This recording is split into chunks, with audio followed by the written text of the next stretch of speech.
friends, Heidi here from Rain Country. God is good all the time, and I'm here today for another fermenting video, and this is part of a collaboration which is Fermented February, started by the Fermented Homestead. So please make sure you go over and subscribe to her channel and keep up with what's going on over there. She has 22 channels total involved in this collaboration, and every Monday night when she does her live show at 7 o'clock p.m. Central Time, she's going to be doing a giveaway, and the giveaway is going to be drawn from people who comment on these various videos that are a part of this collaboration. So make sure you're staying active if you want to be able to be entered in to win some products. Now, what these products are from Haas Tools, they're fermenting related products, and Haas Tools is sponsoring this whole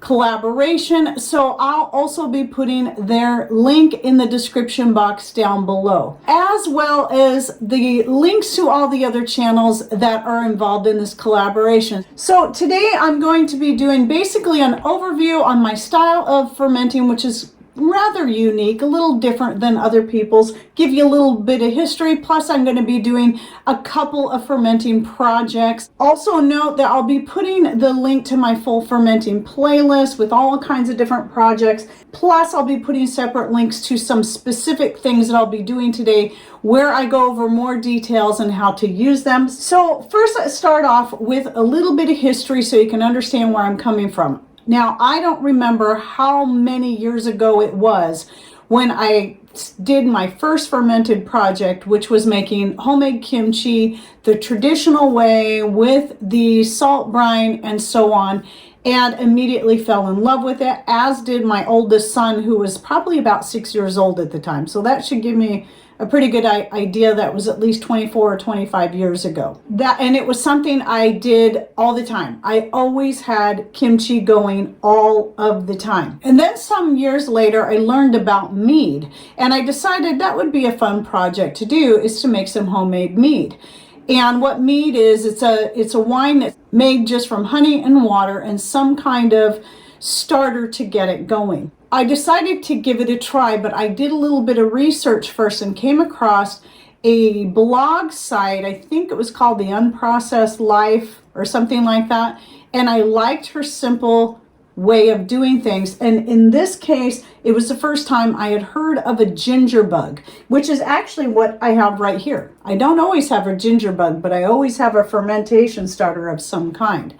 And so I made the ginger bug and then started making mead from that. And my mead has always been fruit flavor. I just add fresh fruit. I actually have a video just on mead making I'll link to down below, as well as a winemaking playlist and how I go about that. As I was going along with that and realizing how nicely this worked, I decided to try using it to make kimchi instead of doing a brine that you leave sit overnight. In fact, I did a video on a brine-free kimchi that I'll link to down below if you'd like to see how I do that. But I started doing it using the fermentation starter instead of doing a salt brine, which means it leaves my vegetables crunchier, yet they still ferment well, and I can either leave out the salt or just add the amount of salt I want to get the flavor I need.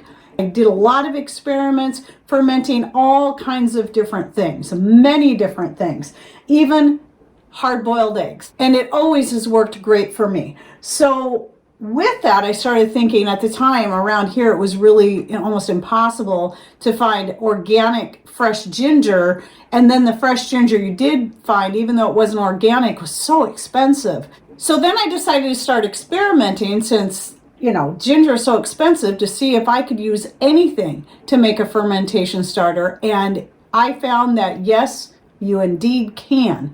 Now, like I said earlier, I am going to link to my very in-depth video on making a fermentation starter so you can learn more about it and the many different things that you can use. But right here you can see I have one that I made with raisins. Any kind of fruit, any kind of herb, fresh or dried, can be used to make a fermentation starter. So basically, it's going to start out the same way as the two other ferments I'm going to show you. It's just water, sugar, and whatever herb, fruit, or even vegetable you want to use to get your starter going. And in about 3 days, you'll have a nice bubbly solution. You just keep refreshing your fermentation starter, as I'll show you, as you use it. And you can keep this going for years, actually. And then just periodically strain out all the goods, put some fresh ingredients in there. They can even be different. They don't have to be the same. I've done that many times. So anyway, yes, you can use herbs. I have made a fermentation starter out of simply dandelions or dandelions and red clover, and it all works great. But what I have found is that when you're doing a fermentation starter, it's best to stick with dried or fresh goods when you're doing that rather than frozen. And not saying it won't work with frozen, you're just going to have better results if you use dried or fresh. So let me get started on this first project. And the main focus of my ferments today are dried goods, because yes, you can ferment dried goods beautifully. So the first project is going to be making a soda. And in this case, I've been wanting to do this for a while because I started doing this last year and I've really been craving this again. I'm using dried citrus peels that, we took off the fruit as we were eating it, and I let them dry next to our wood stove. And I have both grapefruit and orange peel in here. Now, typically I'll keep my orange peel separate from my grapefruit. Like, I have a jar back here on my shelf that's just orange peel that I use in tea.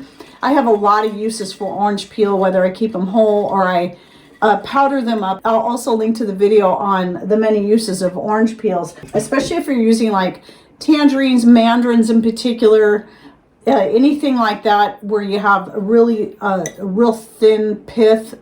I don't bother getting the pith out of there. I just use it as is. And those are typically the type of oranges that we eat, or anything with a thinner skin. And so I don't worry so much about bitterness. But in the case of the soda, this grapefruit peels can be very bitter, and I don't mind it so much in the soda. So let's see.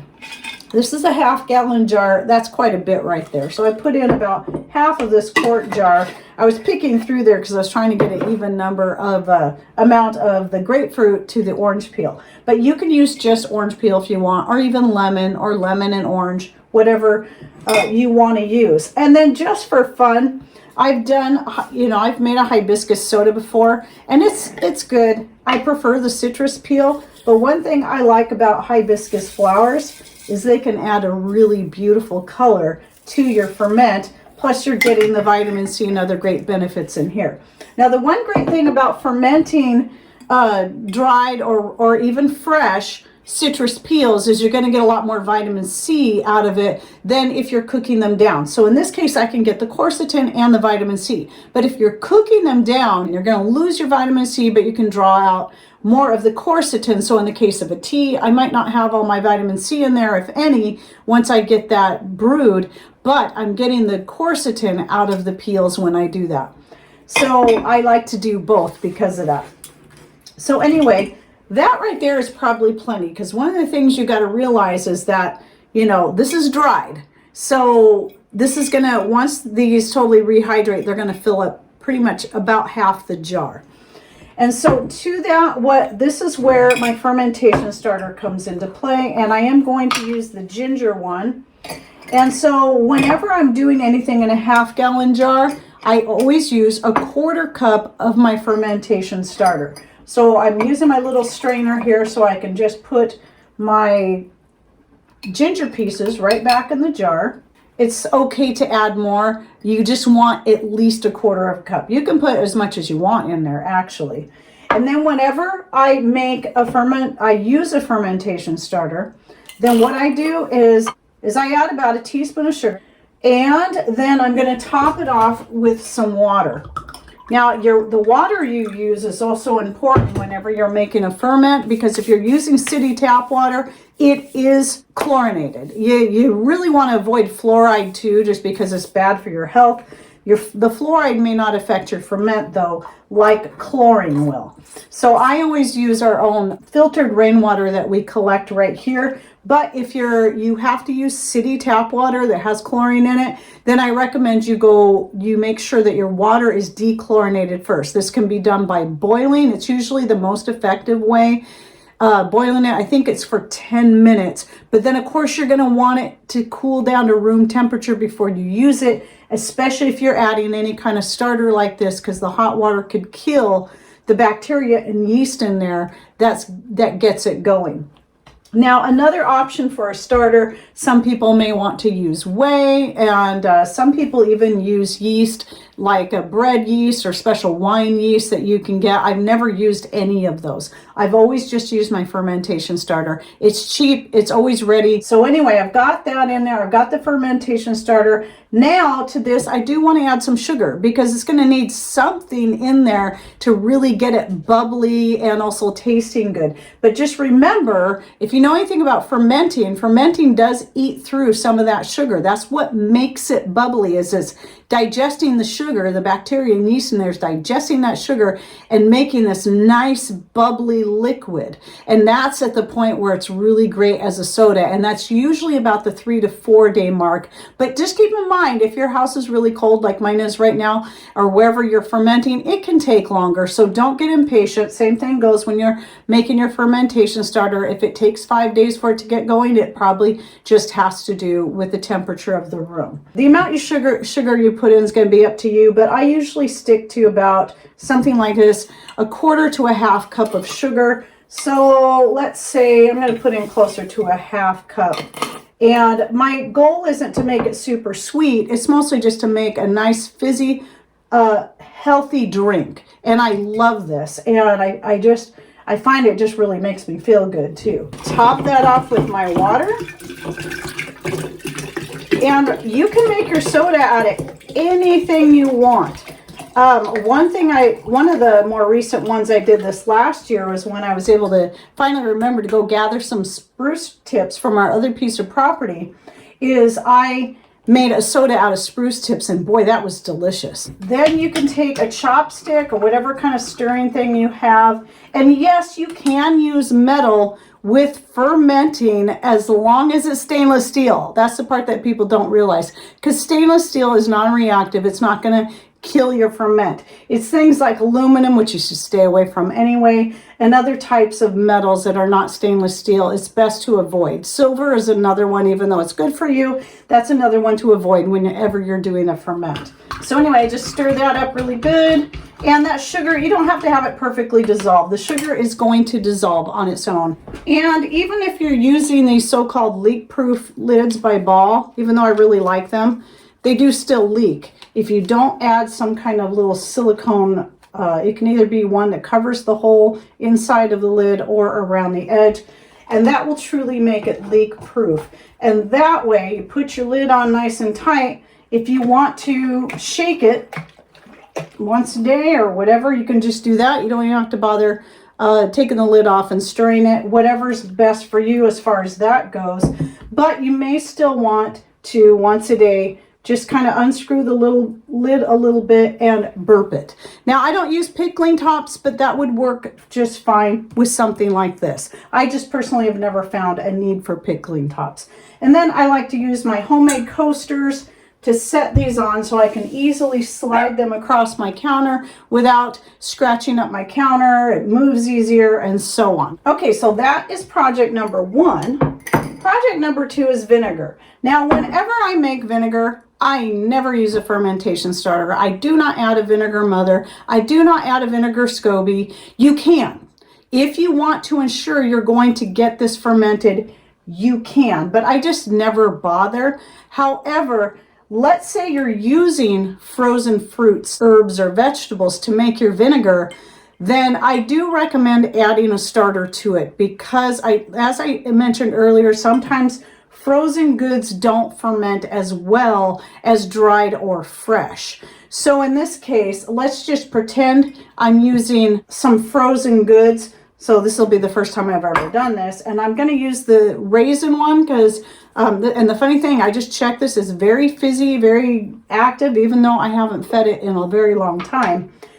But I'm going to use this one because I've already refreshed that one and I want to give it time to get going again before I use it. I like to give it a good 24 hours before I use them again. So in this case, I am just going to go ahead and add that. So that's what I would do if I was using frozen goods, just to make sure. And then again, let me top off my, put a little sugar in here, about a teaspoon. It can be more. You just don't want to put too much, because too much sugar in a ferment to start with, be it wine, mead, a soda, or something like this, can actually slow or prevent it from fermenting, because sugar on its own can be a preservative. So even though your bacteria and yeast will feed off the sugar, too much basically kills it. Just think what happens to you if you eat too much sugar. So, and by the way, I only use organic cane sugar when I'm doing this. Honey is a great option. In fact, I have some right here. I've experimented with it. Some people think that raw honey won't ferment. It does, believe it or not. It ferments beautifully. In fact, mead was always made from honey, and most likely it was raw. So you can use honey. The only reason I don't is because I save that for other things, because here honey is very expensive and we don't keep bees. But if you keep bees and you have a lot of honey, yes, you can do any of the sodas, the vinegars, any of that kind of stuff using honey. What I don't recommend is using any kind of sugar that is darker in color. Like right here, this looks even darker than it is because it's in a purple jar. But this is coconut sugar. Though coconut sugar is great, it's full of minerals, and molasses is another one. The problem with those is they're very high in minerals. And that's what makes them healthy for you. But when it comes to your ferments, too much minerals, just like too much sugar, can actually prevent a good ferment. It can kill it or make it very, very slow. So I made that mistake back when I was doing water kefir. I kept using coconut sugar, and my water kefir grains kept getting smaller and smaller and smaller and not fermenting as well. Then I realized it was because of the coconut sugar. So just something to consider. I do like using coconut sugar for a lot of things, but it's not one I recommend for fermenting unless you just put in a little bit and mix it with your cane sugar or your honey. And I am making a dried herb vinegar here. And what this vinegar is for my hair. So I use vinegar to wash or rinse my hair with. So some days I will use like the Dr. Jacobs Castile soap. Sometimes I'll make my own shampoo out of my own homemade soap. And I'll wash my hair with that, and I'll always follow it up with a vinegar rinse of some kind that I've made from my own homegrown herbs. Some days I use the vinegar alone to wash my hair. I don't use soap on my hair every single day. It's the one vinegar, because of that, I go through the most. And what I have here is some dried nasturtium flowers. I'm going to put in a couple handfuls of this. And this has got orange, yellow, red, and burgundy nasturtium flowers. I do prefer making this out of fresh just because it looks cooler in the jar, as you can see in these photos right here. These are two different ones that were started at different times apart, made with fresh nasturtium flowers and fresh rosemary. And I'm finding it to be my favorite so far for my hair rinse. But lavender is a great one to use, dried or fresh. Sage, anything that's good for your hair, any kind of herb that's good for your hair, you can make a vinegar out of and then use that as a hair rinse. And then what I have here is actually a blend of homegrown thyme and rosemary. I was just going to do rosemary and nasturtium, but then I remembered I had this jar of rosemary and thyme that I had accidentally mixed together. You can see what I've got there as far as herbs. You don't need much when you're talking about dried goods and you're making a vinegar from it. Now, if I was using fresh, I would fill it up to about halfway. So just remember, dried goods, they're going to absorb the water and they're going to fill up more of the jar anyway.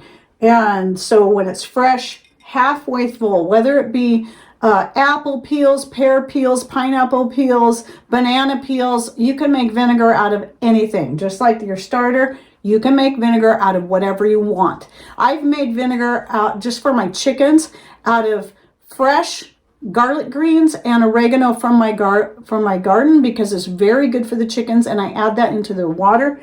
But it smells so good that I haven't tried it yet, but it would be great as a salad dressing or used in making your own homemade salad dressing. So That's what's great about vinegar. You can use scraps of all kinds. You don't have to use whole fruit or an apple cider vinegar, which is made out of just plain apple juice. To me, especially the apple juice I press from my own apples, that's too precious to use to make vinegar. I'm going to use scraps instead because it's cheaper, or my excess herbs.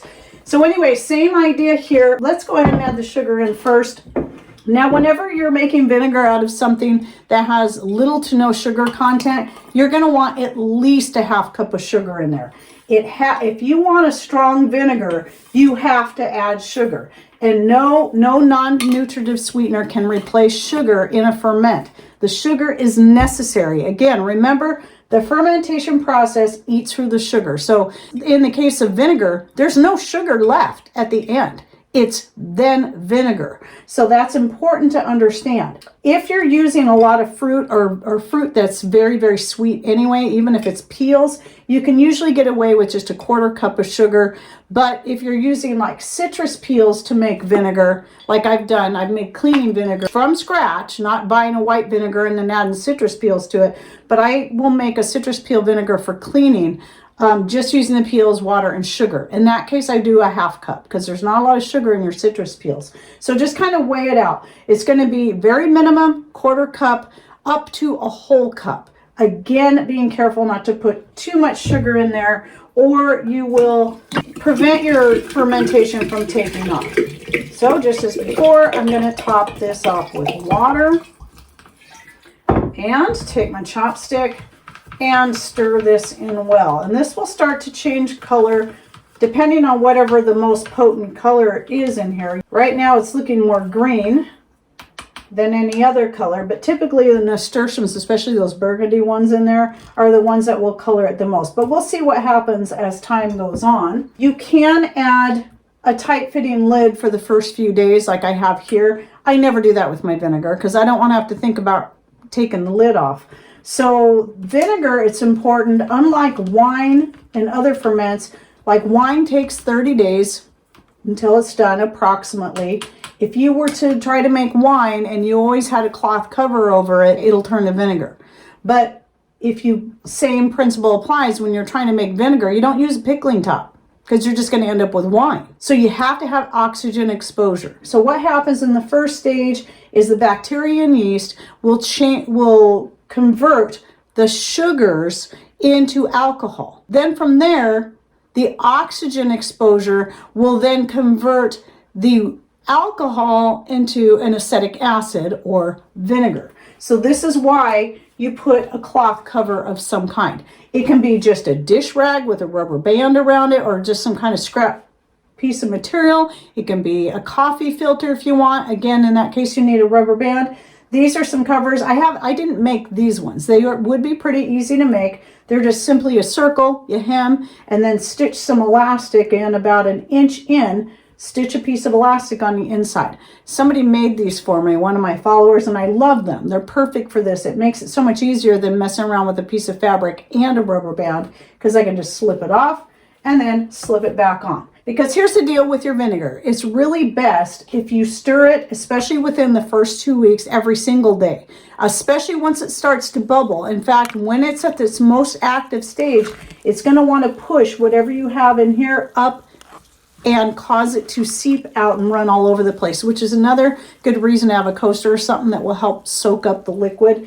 But when it's at its most active stage, which can last about 3 days, that's when you're going to have that stuff pushing up. Now, some people use weights. I find them useless.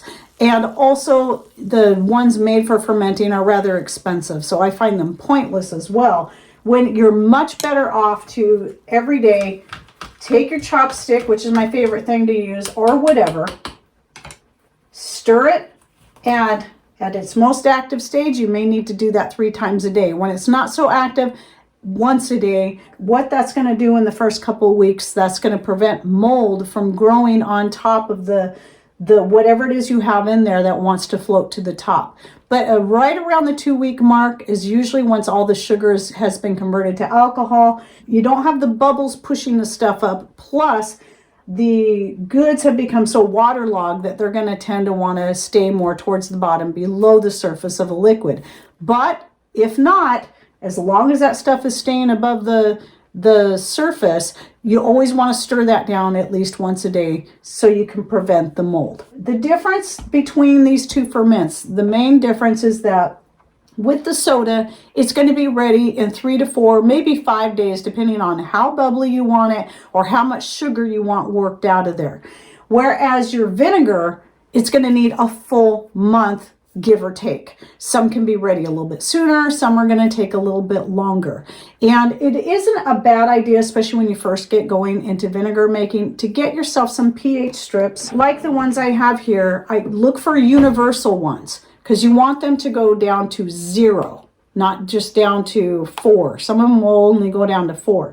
You want the gauge to be able to go down to 0. When you think, okay, it should be about done, pour a little bit of that into a small glass, shot glass or something, dip your stick in there, swirl it around for just a couple of seconds, and then check it against your color boxes. So you can, what you're looking for is a pH of about 3 to 3.5. That's going to be the best for your vinegar. The more experience you get at it, the less likely you're going to need to use those pH strips. You'll just know. You'll know by the taste, you'll know by the smell. And yes, you can taste it at any point along the fermenting process and find out whether or not it's ready. You'll know. And so if you want any more information about any of these processes, the vinegar making, the soda making, and yes, you can make smoothies too. I have a video just on smoothies in my fermenting playlist. The fermentation starter, please go check those videos out for more information. Also, don't forget to look in the description box down below for the links to the other channels, to Anna's link in particular, and to the sponsor, Haas Tools. And thank you, Haas Tools, for sponsoring this collaboration. All right, well, thanks for watching. Take care, and God bless.